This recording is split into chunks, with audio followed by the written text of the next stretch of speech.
Hello everyone. Gender sensitisation में एक unit बाकी रह गया था, यूनिट 2 जेंडर एंड सेक्सुअलिटीज़। आज उसे मैं कवर कर देती हूँ।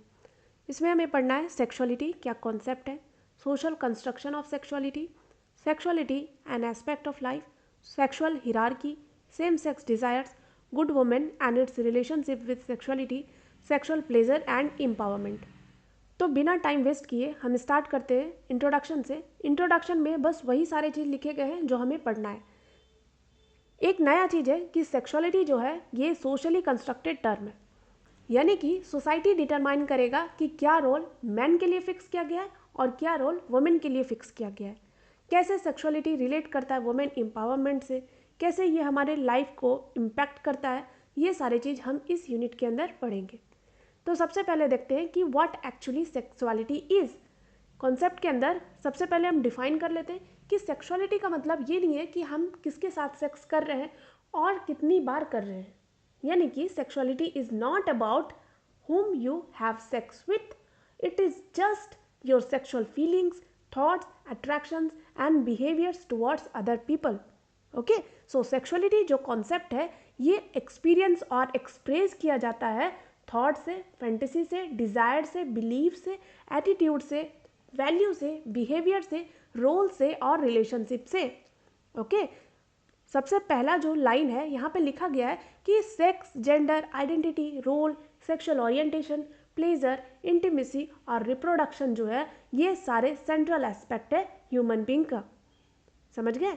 अब यहाँ पे जो टर्म है ये सारे आप बेहतर समझ रहे होंगे कि सेक्सुअल ओरिएंटेशन का मतलब क्या है कि आप किसके तरफ अट्रैक्ट हो रहे हो, मैन की तरफ या वुमेन की तरफ। ओके, प्लेजर क्या है, खुशी किससे मिलती है आपको, रिप्रोडक्शन क्या है, to give birth to young ones. तो ये सारे आप बेहतर समझ रहे होंगे। अब नेक्स्ट हम समझते हैं कि सेक्सुअलिटी जो है ये कैसे इन्फ्लुएंस होता है। बहुत सारे फैक्टर है इसको डिटरमाइन करने के, क्योंकि ये एक सोशली कंस्ट्रक्टेड टर्म है। तो यहाँ पे जो है biological factor, psychological factor, social factor, economic factor, political factor, cultural factor, ethical factor, legal factor, historical factor, religious factor, spiritual factor, यानी कि ओवरऑल जितने भी चीज़ होती है, जितनी भी फैक्टर्स होती है, आप हर एक चीज़ को यहाँ पे लिख सकते हो कि ये सेक्सुअलिटी को इन्फ्लुएंस करती है। ओके, नेक्स्ट हमारा टॉपिक है source, the social construction of sexuality, यानी कि यहाँ पे आपको बताया जा रहा है कि कैसे सेक्सुअलिटी एक सोशली कंस्ट्रक्टेड टर्म है एक स्टोरी के थ्रू। यहाँ पे अनुपमा नाम की लड़की का एक स्टोरी है जिसे मैं आपको शॉर्ट में बता देती हूँ। इसे गोलगप्पा खाना बहुत पसंद है और चिकन बिरयानी खाना पसंद नहीं है। ये अपना एक्सपीरियंस शेयर कर रही है हैदराबाद का, जब वो चिकन बिरयानी खाई थी उसे बिल्कुल भी पसंद नहीं हुआ। नेक्स्ट आता है कि एज ए चाइल्ड उसको कभी भी अलाउ नहीं किया गया था नॉन वेजिटेरियन फूड खाने के लिए। उसके 2 भाई थे, उसके पापा ये सारे मीट खाते थे, पर उनकी माँ जो कि नॉन वेजिटेरियन फूड बनाती थी उसे भी खाना अलाउ नहीं था, ना ही अनुपमा को अलाउ था। यानी कि यहाँ से समझ में आ रहा है कि जो मेल मेंबर है उसे खाना अलाउ था और जो फीमेल मेंबर है उसे खाना अलाउ नहीं था। वैसे वो बता रही है कि वो गुप्ता है, यानी कि उनका कास्ट गुप्ता है, पर फिर भी उन्हें अलाउ नहीं था नॉन वेजिटेरियन फूड खाना। और क्षत्रियस जो है उनके लिए मीट खाना कोई टैबू नहीं है। अब जब वो लखनऊ जाती है जॉब के लिए तो सबसे पहला वो मीट खाना स्टार्ट करती है। उन्होंने एक फ्रेंड बनाया जिसका नाम था पुष्पा। वो बहुत ही अच्छा चिकन कौरमा बनाती थी, वो अनुपमा को बहुत ज़्यादा पसंद था। अब नेक्स्ट में वो लिख रही है कि सबसे बुरा उसे लगता था तंदूरी चिकन खाना, यानी कि चिकन कौरमा अनुपमा को पसंद था पर तंदूरी चिकन खाना पसंद नहीं। तो वो बता रही है कि जब भी तंदूरी चिकन बनाती थी उसकी फ्रेंड तो वो बाहर चली जाती थी, इडली खा लेती थी, डोसा खा लेती थी, ब्रेन करी, कबाब, ये सारी चीज़। ओके, तो यहाँ पे लखनऊ में जो है उन्होंने डिस्कवर किया ब्रेन करी खाना, यानी कि सबसे पहले जब वो खाना स्टार्ट की तो उसे पसंद नहीं आया था, लेकिन बाद में जब उसका टेस्ट मिला तो उसे वो पसंद आने लगा। अब वो लास्ट में सोच रही है कि उसकी माँ क्या सोचेगी जो सारी चीज़ अनुपमा ने फील किया है। सो बेसिकली यहाँ से क्या रिफ्लेक्ट होता है इस स्टोरी के थ्रू, ऑथर हमें क्या कहना चाह रहे हैं कि टेस्ट जो है फूड का ये एक बायोलॉजिकल, नेचुरल, इंस्टिंक्चुअल और फिक्स्ड है। और आगे आपसे क्वेश्चन पूछा जा रहा है कि अनुपमा का स्टोरी पढ़ के आप एग्री हो या डिसएग्री हो। परहैप्स आपके आंसर जो होंगे वो एग्री में होंगे, ऐसा मान रहे हैं ऑथर। टेस्ट जो है फूड का वो स्ट्रांगली इन्फ्लुएंस होता है जेंडर से, कास्ट से, क्लास से, रिलीजन से, रीजन से, यानी कि बेसिकली आप कह सकते हो कि ये एक सोशली कंस्ट्रक्टेड टर्म है। ये स्टोरी के थ्रू आपको ऑथर ने ये मनवा लिया।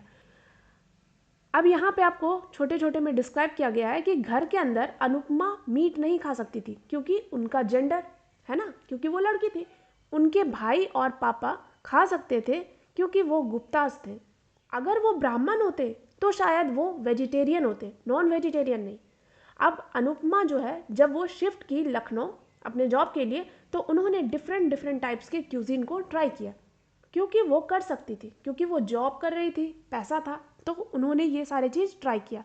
अनुपमा मीट खाना स्टार्ट की थी 25 के एज में, और फिर लास्ट में आपको बताया गया था कि अनुपमा जो है सबसे पहले उन्हें ब्रेन करी खाना पसंद नहीं था, पर जैसे ही उसे टेस्ट मिला वो उसे पसंद करना स्टार्ट कर दी।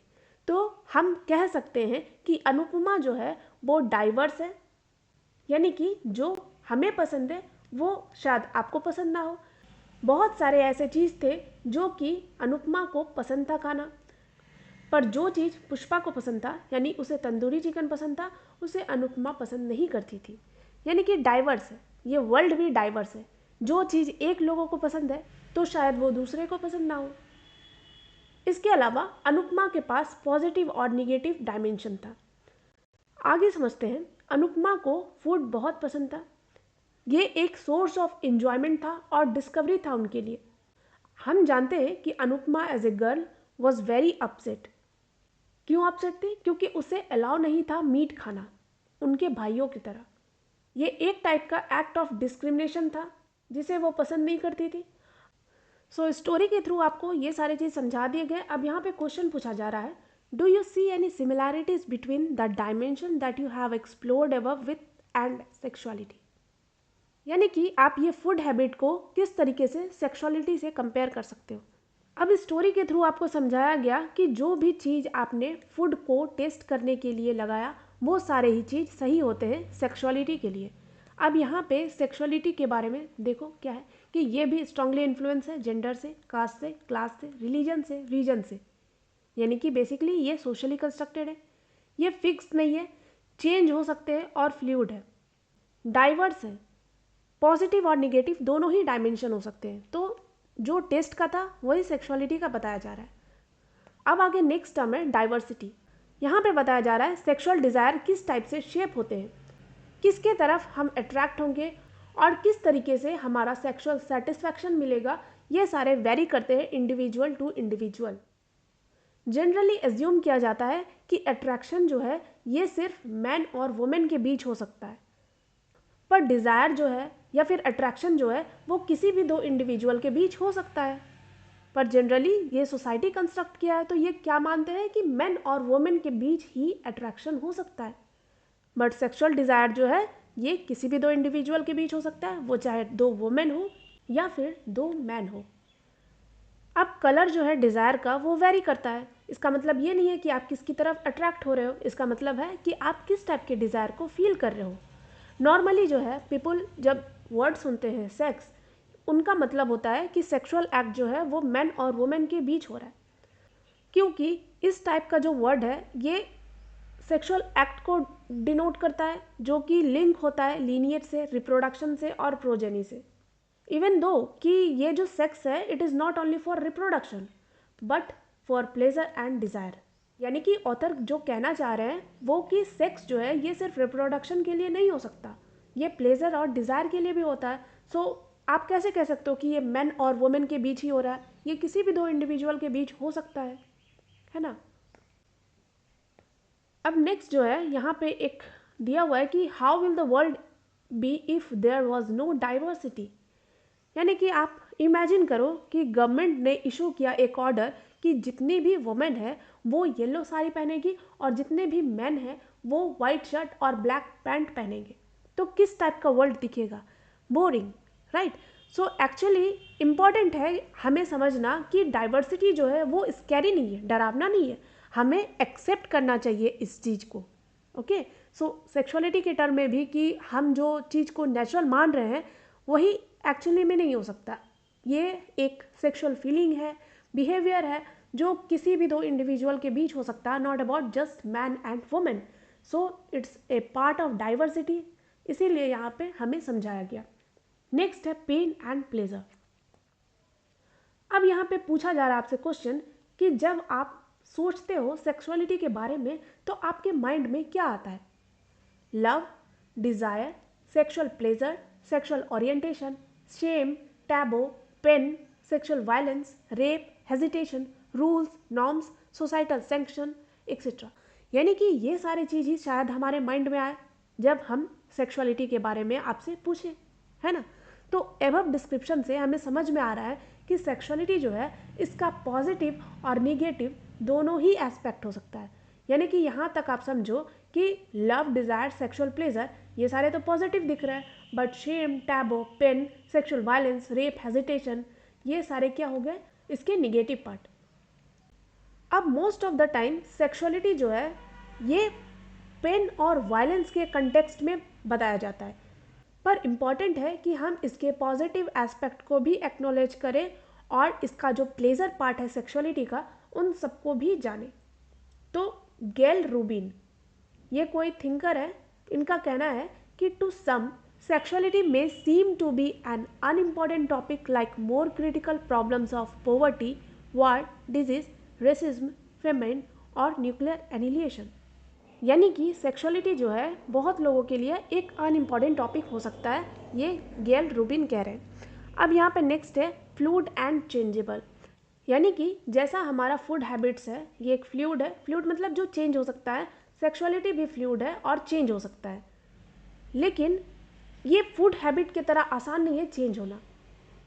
रेगुलर बेसिस पे तो ऐसा नहीं होता, पर हमारा जो डिज़ायर है सेक्सुअलिटी के अराउंड, क्या हम लाइक करते हैं, ये लाइफ के टाइम पे कभी भी चेंज हो सकता है, पर रेगुलर बेसिस पे नहीं। अब ये सोशली कंस्ट्रक्टेड कैसे है? पहले भी देखा कि हम क्या खाते हैं, कैसे खाते हैं, कौन खा रहा है और क्यों खा रहा है, ये सारे ही सोशली कंस्ट्रक्टेड है ना।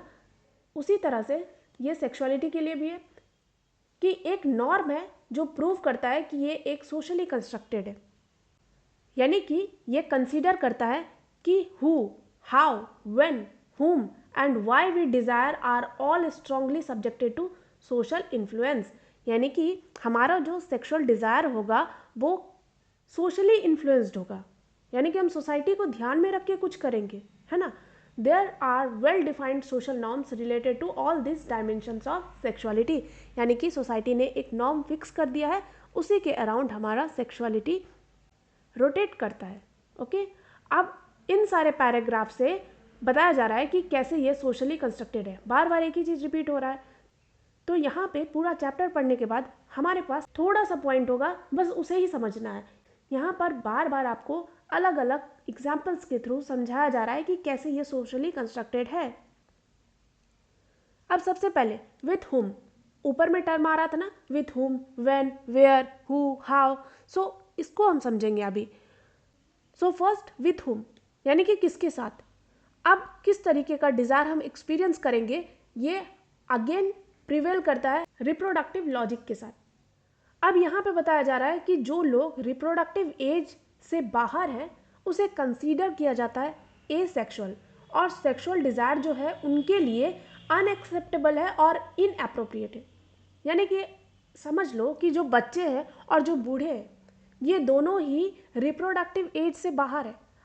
अगर ये इन्वॉल्व होते हैं सेक्सुअल एक्टिविटीज़ में तो इनको अनएक्सेप्टेबल और इनएप्रोप्रिएट माना जाएगा। नेक्स्ट है जो डिज़ायर है सेक्सुअल ओरिएंटेशन के लिए, ये सिर्फ मैन और वुमेन के ही बीच होना चाहिए, और प्रिफर क्या करते हैं कि same caste, same class, same religion का होना चाहिए। और कुछ पार्ट जो है हमारे कंट्री का वहाँ पे डिफरेंट गोत्र को भी देखते हैं। यानी कि ये सारे फैक्टर को आप मिला दो तो जाके हमारा सेक्सुअल ओरिएंटेशन आता है कि हमें किसके साथ सेक्सुअल एक्टिविटी में इन्वॉल्व होना है। नेक्स्ट व्हेन यानी कि कब, आफ्टर मैरिज, शादी के पहले नहीं, शादी के बाद, ये आपने सुना होगा। सो रिलेशनशिप जो है outside the institution of marriage are not accepted and not considered respectable. यानी कि शादी के बाद अगर सेक्सुअल एक्टिविटी में आप इन्वॉल्व हो तो इट इज़ वेरी गुड, और अगर नहीं तो फिर सोसाइटी के रूल्स के खिलाफ है। ओके, नेक्स्ट है where, within the privacy of the room.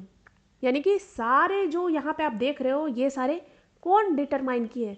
Society ने फिक्स्ड किया है। ओके, सो क्या है कि हुम, विथ हुम, एक लड़का और एक लड़की के बीच में, व्हेन, आफ्टर मैरिज, और कहाँ, प्राइवेसी ऑफ द रूम में। एक केस स्टडी है, Mumbai police arrested 40 couples from hotel rooms for public indecency going too far. यानी कि मुंबई पुलिस ने एक रेड कंडक्ट किया और वहाँ से बहुत सारे कपल्स को अरेस्ट किया जो कि स्प्रेड कर रहे थे पब्लिक इंडिसेंसी। आपने ये बहुत सारे मूवीज़ में देखा होगा और सुना भी होगा। ठीक है, तो ये क्या है, अभी सोसाइटी ने रूल फिक्स किया था ना कि आपको ये सारे सेक्सुअल एक्टिविटी में इन्वॉल्व कहाँ होना है, प्राइवेसी ऑफ द बेडरूम। कब होना है, मैरिज, और किसके साथ होना है, ये सारे सोसाइटी ने डिटरमाइन किया था। अब अगर आप बेडरूम से बाहर पाए जाओगे तो आपको पुलिस अरेस्ट करेगी। जैसे यहाँ पे लिखा कि जब वो होटल रूम पहुँचे और कपल्स को खींच खींच के बाहर निकाला और अराउंड 40 कपल्स को उन्होंने रेड के दौरान अरेस्ट किया। अब यहाँ पे डिटेल्स दिया हुआ है रेड का। पीपल जो कि पकड़े गए थे उनके पेरेंट्स को कॉल किया गया और 1200 रुपया फाइन दिया गया। इसके अलावा उन्होंने ह्यूमिलेशन फेस किया और उनका ह्यूमन राइट का भी वायलेशन हुआ। अब ये इंसिडेंट क्या शो करता है कि स्टेट, अब यहाँ पे स्टेट का मतलब है गवर्नमेंट ऑफिशियल्स और जो भी कोई लोग पब्लिक सर्विस में इन्वॉल्व होते हैं उन्हें कंसीडर किया जाता है स्टेट। ठीक है, तो यहाँ पे क्या शो किया गया कि स्टेट जो है वो ट्राई कर रहे हैं to control sexuality of it subject, यानी कि वो अपने सिटीजन के सेक्सुअलिटी को कंट्रोल कर रहे हैं। ओके, नेक्स्ट है what, in terms of how sexual desire is to be experienced or expressed, it is heteronormative sex। यानी कि ऐसा सेक्स होना चाहिए जिसको नॉर्मल और रिस्पेक्टेबल कंसीडर किया जाए, क्योंकि ये एसोसिएट करता है ह्यूमन रिप्रोडक्शन से। तो क्या समझ में आ रहा है कि बहुत सारे कंटेक्स्ट में ये जो सेक्स वर्ड है इसको इंटरचेंजेबली यूज़ किया जाता है सेक्स वर्ड से, यानी कि जो रिप्रोडक्शन का प्रोसेस होता है उसी से इस वर्ड को इंटरचेंज किया जाता है। और इंडियन कंटेक्स्ट में अदर सेक्सुअल एक्ट जो है उसको स्टिग्मेटाइज्ड किया जाता है। Next why, the reason why sex is allowed is of course for reproduction and progeny. वही चीज़ है सेम कि आपको सिर्फ रिप्रोडक्शन और प्रोजेनी के लिए ही सेक्स अलाउड किया जाएगा। Sex for pleasure is not accepted in our society, right. So there are some sexual norms जो कि गवर्न करता है who, how, when and why we experience sexual desires. जो भी ये नॉर्म्स को ब्रेक करेगा उसे पनिशमेंट मिलेगा और उनका राइट वायलेट होगा। अब नेक्स्ट बताया जा रहा है जो गे मैन है उन्हें भी पुलिस हैरेस करती है। ओल्डर पीपल जो है जो भी सेक्सुअली एक्टिविटी में इन्वॉल्व होते हैं उन्हें भी अनएक्सेप्टेबल माना जाता है। यंगर पीपल्स ये भी हैवली पुलिस किया जाता है। वुमेन जो कि इनिशिएट करती है sexual interactions are called sluts. Lesbian women को फोर्स किया जाता है शादी करने के लिए। सो बेसिकली बताया जा रहा है कि जो सोसाइटल नॉर्म्स है अगर उसके खिलाफ जाओगे तो आपकी बेइज्जती होनी है ना। तो ये जो एडहेरेंस है सेक्सुअल नॉर्म्स के लिए इसको इंश्योर किया जाता है through process of internalisation of these norms, यानी बच्चे से ही डेवलप कर दिया जाता है इस तरीके से कि आप अगर इसके खिलाफ गए तो भाई बहुत बेइज्जती होनी है। तो यहाँ पे वही चीज़ बताया जा रहा है कि इम्पॉर्टेंट मीन्स जो है इस नॉर्म्स को मेंटेन करने के लिए सेक्सुअलिटी से अराउंड ये प्रोसेस ऑफ सोशलाइजेशन से करा जाता है, यानी कि जो हमारा सेक्सुअल बिहेवियर को बनाता है और इसका रिस्पॉन्स जो है वो नेचुरल लगता है। यानी आप इसके बाहर गए तो आप अननेचुरल हो, आप पागल हो, है ना। ऐसा मैं नहीं कह रही हूँ, ऐसा सोसाइटी कहती है। ओके, नेक्स्ट है हमारा topic difference between food and sexuality. अब आपने बहुत सारे सिमिलैरिटीज़ देख लिए कि कैसे फूड और सेक्सुअलिटी सेम है, पर इनकी डिफरेंस है। अब सबसे आसान तरीका जो है डिफरेंस बताने का फूड में और सेक्सुअलिटी में, ये पॉसिबल तो नहीं है, क्योंकि अगर हमें तंदूरी चिकन पसंद नहीं है और आपको ये पसंद है तो मुझ में और आप में ज़्यादा फ़र्क नहीं समझा जाएगा। यानी कि सपोज़ अनुपमा को तंदूरी चिकन पसंद नहीं था पर पुष्पा को तंदूरी चिकन पसंद था, तो इन दोनों में कुछ खास डिफरेंस नहीं किया गया। लेकिन अगर अनुपमा का डिज़ायर जो है सेक्सुअलिटी के लिए डिफरेंट है पुष्पा से, तो भाई बहुत ज़्यादा प्रॉब्लम हो जाएगा सोसाइटी के नज़र से। वही कहा जा रहा है यहाँ पे कि however if my desire or my sexuality is very different from the norms as decided by the society, I might have to face severe consequences for it. आपको समाज से बहिष्कार कर दिया जाएगा, भगा दिया जाएगा। So sexuality an aspect of life हमारा नेक्स्ट टॉपिक है। WHO ने डिटेल डेफिनेशन दिया है सेक्सुअलिटी का, और इन्होंने भी सेक्सुअलिटी को सेंट्रल एस्पेक्ट बताया लाइफ का। So sexuality is present almost all the intricacies of our lifes and it is important to address those intricacies. Intricacies का मतलब होता है कॉम्प्लेक्सिटी, यानी कि हमारे लाइफ के सारे कॉम्प्लेक्सिटी में ये प्रेजेंट है, इसीलिए इसे एड्रेस भी करना चाहिए। सो कैसे सेक्सुअलिटी जो है वो सारे एस्पेक्ट में प्रेजेंट है, एक एक करके देखेंगे। सबसे पहला है education. Drop out of girls after 5th standard is a big issue in our country. हम जानते हैं कि लड़कियों को आगे पढ़ने नहीं दिया जाता है। तो यहाँ पे फिर से स्टोरी है कि हमारा जो प्राइमरी स्कूल है वो गांव से बहुत दूर है। तो यहाँ पे जेंडर का रोल कैसे आता है? अब जेंडर ये भी सोशली डिफाइंड टर्म है। अब ये इशू कैसे जेंडर से रिलेट करता है देखो। अब ये प्राइमरी स्कूल जो कि गांव से बहुत दूर था, अब सोचो कि जो लड़कियों के पेरेंट्स हैं, क्या वो उन्हें वो स्कूल जाने देंगे जो कि इतना दूर है? उन्हें डर रहेगा कि समथिंग माइट हैपन, कुछ हो जाएगा हमारी बेटियों के साथ तो रास्ते में। इनसे मतलब है कि या तो सेक्सुअल वायलेंस हो सकता है या फिर कुछ गर्ल्स जो है वो सेक्सुअलिटी को एक्सप्लोर कर सकती है।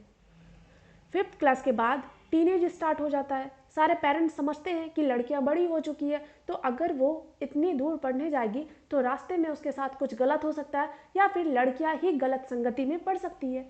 ऐसा सारे पेरेंट्स सोचते हैं, है ना। तो एजुकेशन में ड्रॉप आउट हो जाता है लड़कियों का इस रीज़न से। नेक्स्ट है मोबिलिटी। अब आप जानते हो कि वुमेन को अलाउ नहीं होता रात में बाहर जाना। मोस्टली जो वुमेन हॉस्टल्स है वो अलाउ नहीं करते रात को बाहर जाना। बहुत सारे यूनिवर्सिटीज़ में पिंजरा तोड़ मूवमेंट स्टार्ट हुआ था। पिंजरा से यहाँ पे मतलब है हॉस्टल्स। अब ये भी लिंक करता है सेक्सुअलिटी से, क्योंकि अथॉरिटीज़ को डर लगता है कि लड़कियाँ जो है वो सेक्सुअल वायलेंस को फेस कर सकती है, इसीलिए अथॉरिटीज़ ट्राई करते हैं गर्ल्स को प्रोटेक्ट करना। अब ये सिर्फ मैटर ऑफ प्रोटेक्शन नहीं है, वो स्केयर है, मतलब वो डरे हुए हैं कि गर्ल्स जो है वो कंसेंशुअल रिलेशनशिप और सेक्स में इन्वॉल्व हो सकती है अगर उन्हें फ्रीडम दिया जाए तो ये सोसाइटल टैबू है ना ये सारी चीज़, इसीलिए ये सारी चीज़ हो रहे हैं। नेक्स्ट है डॉक्टर्स ट्रीटमेंट, वेरी इंपॉर्टेंट। अब हमारे जो बॉडी पार्ट्स हैं लड़कियों के जो कि लिंक होते हैं रिप्रोडक्शन और सेक्सुअल हेल्थ से, उसे प्राइवेट पार्ट कहा जाता है। अब गर्ल्स जो है उन्हें बहुत ही शर्म आता है इन सभी पार्ट्स को लेकर। अगर सपोज उस पार्ट्स में कोई हेल्थ इश्यूज हो जाए तो लड़कियां शाय फील करती है और डॉक्टर्स के पास नहीं जाती। नॉर्मली वो क्या करती है, ऐसे इश्यूज को, ऐसे हेल्थ प्रॉब्लम को हाइड कर लेती है, किसी को बताती भी नहीं। तो ये सारे चीज़ क्यों हो रहे हैं? क्योंकि सोसाइटी ने इस तरीके से बना के रखा हुआ है। अब आपने सर्वाइकल कैंसर के बारे में तो सुना होगा। अब ये एक प्राइवेट पार्ट वाला एरिया है। अगर सपोज लड़कियां शर्मा के अगर इस चीज़ को दबाती रही तो इसका क्या कंसिक्वेंस होगा? लड़कियों की जान भी जा सकती है ना।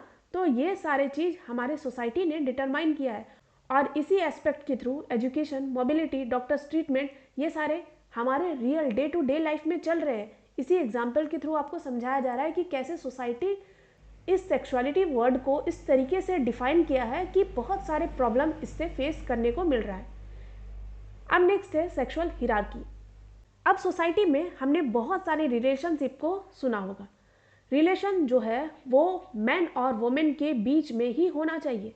रिलेशनशिप शुड बी होना चाहिए। Relationship should be within the institution of marriage. Relationship should be between man and women of same caste, same religion and same class. यानी कि this rule must be followed. Because society ने construct किया है ऐसा। You must be thinking what's wrong with this norms. ये आपको natural लग रहा होगा क्योंकि बचपन से ही हमने ऐसा देखा है। अब यहाँ पे समझना होगा कि जो भी लोग इसको फॉलो नहीं करेंगे इस नॉर्म्स को, तो उनको पिनलाइज किया जाएगा, यानी पनिशमेंट मिलेगा, उनको डिस्क्रिमिनेशन फेस करना पड़ेगा सोसाइटी में, कभी कभी तो डेथ भी फेस करना होता है। ऑनर किलिंग भी आपने सुना होगा, मैंने ही पढ़ा है जेंडर सेंसिटाइजेशन में। अब यहाँ पे एक केस स्टडी दिया गया है, उसके थ्रू हम समझेंगे। सबसे पहले यहाँ पे क्या लिखा है, same sex couples commit, sorry यहाँ पे क्या लिखा हुआ है, same sex couples commit suicide, right. Story है सोनारपुर, साउथ 24 परगना। यहाँ पे 2 टीनेज गर्ल्स है जिसने सुसाइड कमिट किया क्योंकि वो श्योर नहीं थी about their future as a same sex couple, क्योंकि सोसाइटी एक्सेप्ट नहीं करती। पुलिस ने उसकी बॉडी फाउंड किया। 19 ईयर ओल्ड बॉबी शाह और 17 ईयर ओल्ड पूजा मंडल, ये 2 लड़कियों ने सुसाइड कमिट कर लिया था। पोस्टमार्टम रिपोर्ट जो है वो कहता है कि इन्होंने पॉइजन लिया था साथ में, और साथ में ही दोनों ने जान दे दी। क्लचिंग ईच अदर्स आर्म्स, यानी गले लगे हुए थे दोनों। ऐसा अपीयर हुआ कि दोनों गर्ल रिलेशनशिप में थी, वो डिप्रेस्ड थी about uncertainty of their future, इसीलिए उन्होंने सुसाइड कमिट कर लिया, ऐसा पुलिस ने कहा। सो यही सब बताया गया। यहाँ पे बॉबी जो है वो बिहेव करती थी मैन के जैसा और पूजा लाइक एनी अदर गर्ल। सो सोसाइटी ने इस तरीके से रूल्स फिक्स किया था ना कि रिलेशनशिप जो है ये it should be between man and women, इसीलिए सोसाइटी एक्सेप्ट नहीं करते इन दोनों के रिलेशन को, इसीलिए ये 2 लड़कियां सुसाइड कमिट कर ली। वही लिखा हुआ है यहाँ पे, society does not approve any other kind of relationship except heterosexual relationship. Hetero means 2 अलग अलग, man and women. Homo means same sex, man man women women, okay.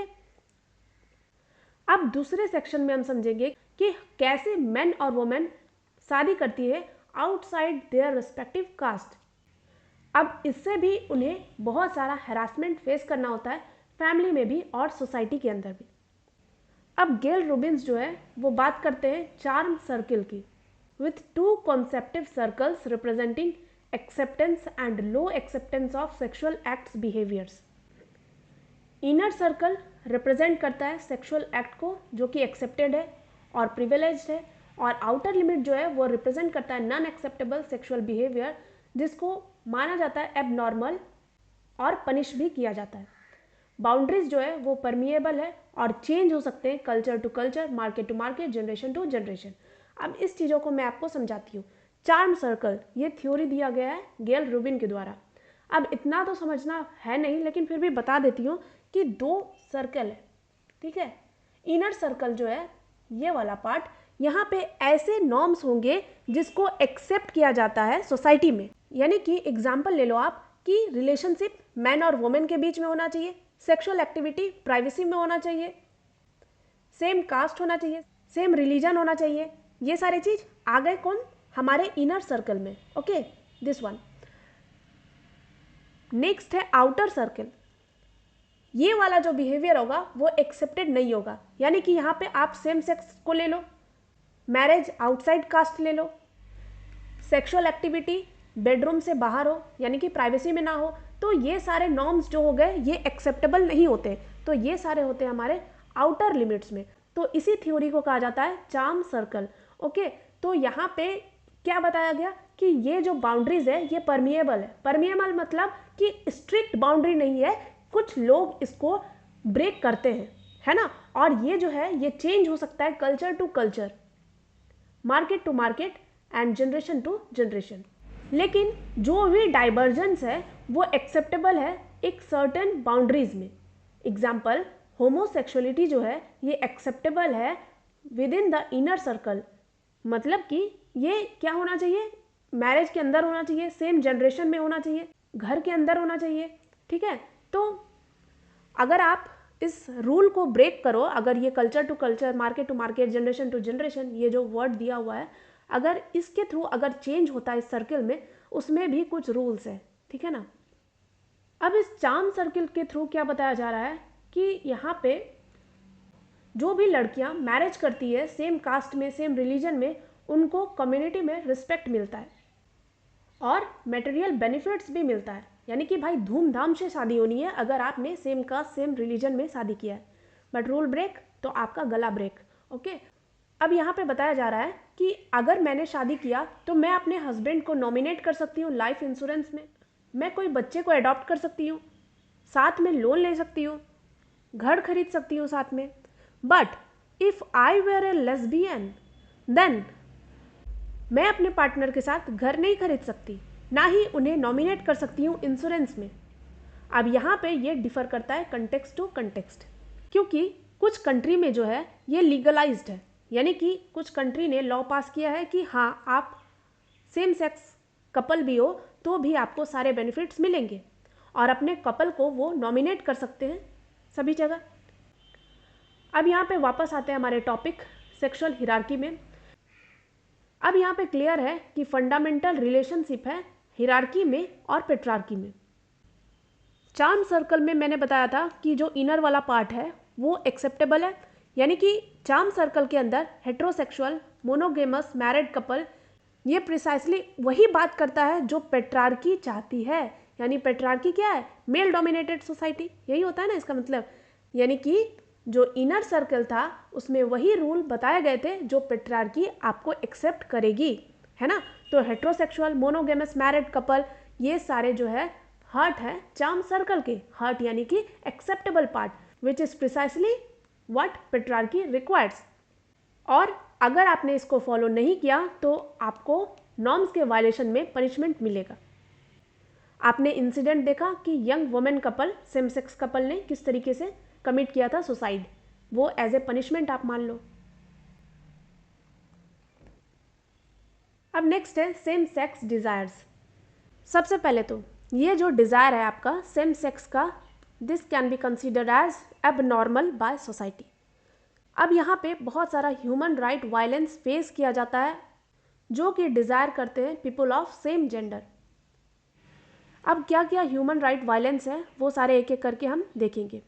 सबसे पहला क्या है? Silence. There is silence around this issues, यानी कि अगर आपका कोई क्लोज फ्रेंड है तो भी आप उसे नहीं बता सकते आप अपने डिजायर के बारे में, क्योंकि पीपल एज्यूम करते हैं हेट्रोसेक्सुअलिटी को।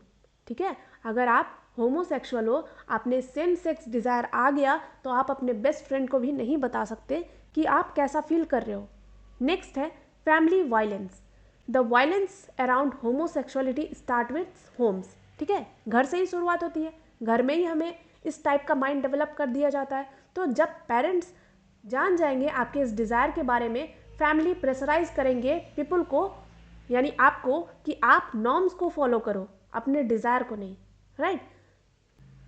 अब बहुत सारे सेम सेक्स डिजायरिंग पीपल जो है वो रिपोर्ट किए हैं फिजिकल और मेंटल वायलेंस अपने पेरेंट्स के प्रति, यानी पेरेंट्स इस तरीके का वायलेंस करते हैं सेम सेक्स डिजायरिंग पीपल के लिए। ठीक है। नेक्स्ट है एजुकेशनल इंस्टीट्यूशन। क्योंकि कोई भी बुक मेंशन नहीं करता इस टाइप के रिलेशनशिप के बारे में, तो सभी लोग आपको गलत ही समझेंगे आपके सेक्सुअल ओरिएंटेशन के लिए। ठीक है, आपके फ्रेंड्स तक आपको चिढ़ाएंगे इस बात पे। नेक्स्ट है वर्क प्लेस। अगर आप वर्क प्लेस पे हो और आपकी फैमिली को इनवाइट किया गया है पार्टी के लिए, तो अगर आप सेम सेक्स कपल हो तो क्या आप ले जाओगे अपने पार्टनर को? वही आप पूछा जा रहा है, will you able to present your partner as your family?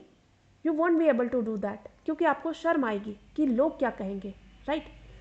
तो only reason same sex desires are called abnormal because they challenge patriarchy to a large extent, क्योंकि ये सेम सेक्स डिजायर जो है ये पेट्रार्की को चैलेंज करता है, इसीलिए इसको एबनॉर्मल या फिर अननेचुरल कहा जाता है।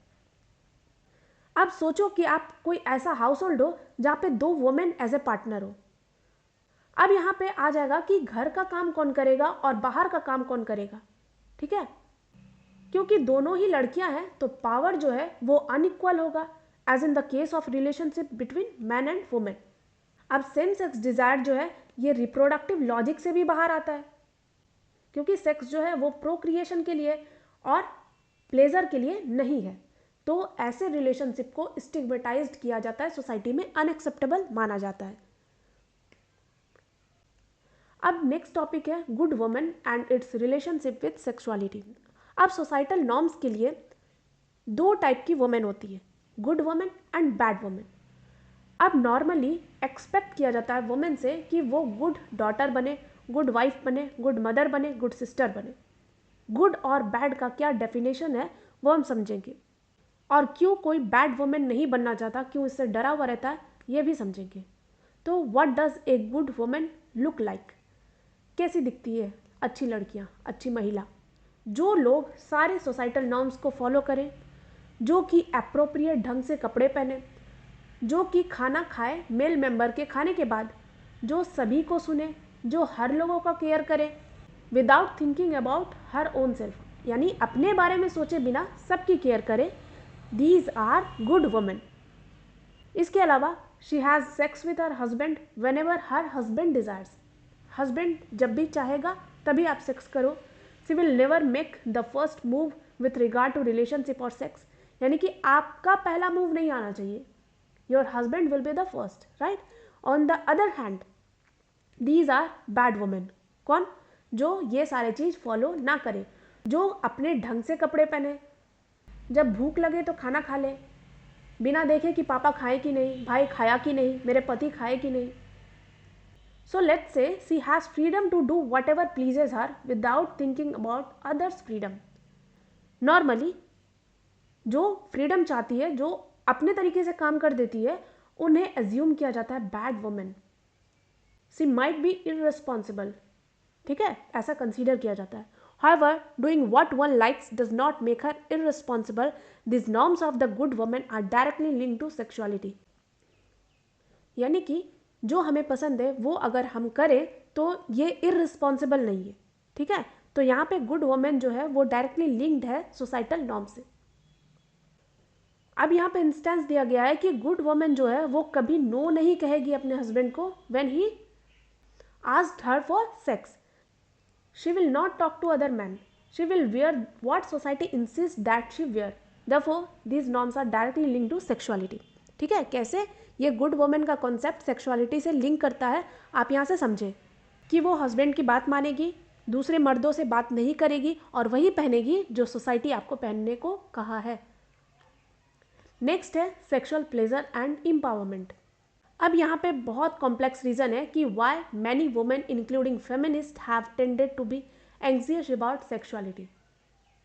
अब वुमेन जो है ये सोशलाइज्ड होती है अपनी मदर से, क्योंकि माँ ही जो है सबसे पहले अपनी बेटी को टोकती है कि किस तरीके से आपको ड्रेसअप करना है, पैंट्स अप करना है और अपने बॉडी को स्ट्रेंजर से दूर रखना है। सो यहाँ पे बताया जा रहा है कि किस तरीके से एक्सटर्नल कंट्रोल और इंटरनल प्रोसेस होता है सोशलाइजेशन का, जो कि इम्पैक्ट करता है वुमेन के सेक्सुअलिटी को। अब डॉक्टर वेनिस जो है ये लिखती हैं कि horrific effects of gender inequality में include not only brute violence but the internalised control of women's impulse, poisoning desire at its very root with self doubt and anxiety. इसके अलावा सेक्सुअलिटी जो है ये रेज कर देता है fear of competition, as we recognise our own wishes to compete for attention and for loved object. whether women are lesbian or heterosexual, the competitors are other women or ancestral prospect। यानी कि internalised control क्या मतलब हुआ कि अंदर से भी हम कंट्रोल कर रहे हैं अपने आप को कि नहीं नहीं ऐसा नहीं करना है ना। और एक फियर ऑफ कंपटीशन हो जाता है। कंपटीशन किससे? दूसरी लड़कियों से, क्योंकि आपको कंपेयर कर दिया जाएगा उनसे, उसको देखो, है ना, ऐसा होता है, राइट। अब एक वर्कशॉप हुआ था जेंडर और सेक्सुअलिटी के लिए bye non formal education teachers in rural Rajasthan, जिसमें एक ग्रुप ऑफ यंग बॉयज से बात किया गया था about their sexual experiences with girls. तो बॉयज जो है वो कमेंट कर रहे थे गर्ल्स के लिए। जब गर्ल कहे no, they actually mean yes. कैसे? देखो आगे।